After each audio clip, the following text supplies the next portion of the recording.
Hello everybody, this is Moses from ZAATAR Gardens, and this is episode 119 of Gardening Without Edits. I'm gonna be talking about a question I get a lot about, especially this time of year, of people trying to, let me switch the camera around, or turn it around rather, of people wanting to try to control growth. So this is a flavor grenade pluot right here. And I think if I find the video, I did a video about my dapple dandy, so you can see the new growth coming up here, all those little new leaves. That's because I pruned it down to control growth. If not, that grows to like 15 feet tall. A lot of people worry to prune during the growing season. There's validity in that. If you prune really heavy, you're gonna stress the tree out and it may drop all or some or all of the fruit. You don't want that. So here's great. The most questions I get is about grapes. So here is my grapevine here.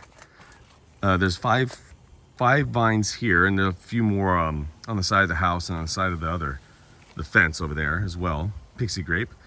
I like to keep everything nice and taut. Nothing going over the fence.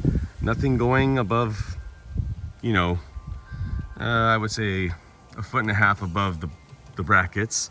Nice and cleaned up, and nothing really too low. This is low here because I'm trying to regrow this grapevine. You can see it bowing out this way. I'm going to cut that off in a couple years because Lulu is going to hurt herself running through that vine right there, or that branch. So I'm going to show you the pile I have. It's wilted now, but it was a big pile of grapevine that I pruned right over here. That was a big mounding pile. Now it's wilted. And here's the pile from the neighbor's tree, some of it too, that grew over the fence. But here's the pile of the flavor grenade pluot. So you can prune your trees the way you like them throughout the growing season, especially if you slowly prune them. You don't prune everything at once.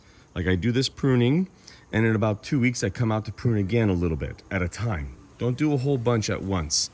But this is just to show you that you will get a lot of production. This is Concord grape here. You'll get a lot of production even if you prune your fruiting plants or your fruiting trees or your berries throughout the growing season. All right, I got to get back to barbecuing. Happy Mother's Day again. Today is Mother's Day. So happy Mother's Day to everybody out there. And happy gardening.